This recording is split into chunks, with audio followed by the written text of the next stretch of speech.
في بقى في القرآن ذاته تضارب داخلي. يا ساتر. ازاي بقى؟ بخصوص فرعون، مات ولا ما ماتش؟ غرق ولا ما غرقش؟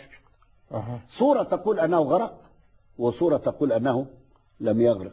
تعال نشوف سورة القصص آية 38 إلى 40 بتقول إيه؟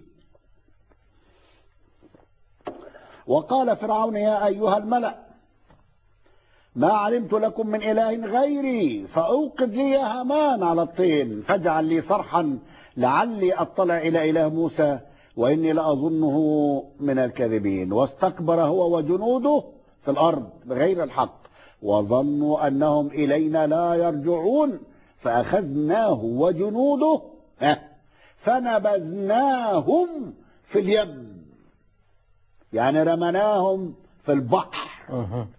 فانظر كيف كان عاقبة الظالمين. ايه العاقبة؟ موت. غرق. نبذناهم في اليم.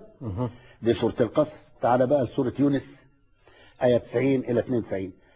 وجاوزنا ببني إسرائيل البحر فأتبعهم فرعون، لحقهم يعني، وجنوده بغيا وعدوا حتى إذا أدركه الغرق قال آمنت أنه لا إله إلا الذي آمنت به بنو إسرائيل وأنا من المسلمين الآن وقد عصيت قبل وكنت من المفسدين فاليوم ننجيك ببدنك. الله. فنبذناهم في اليم ودي عاقبة الظالمين. وبعدين هنا نجيناك ببدنك لتكون لمن خلفك آية وإن كثيرا من الناس عن آياتنا لغافلون. غرق ولا ما غرقش؟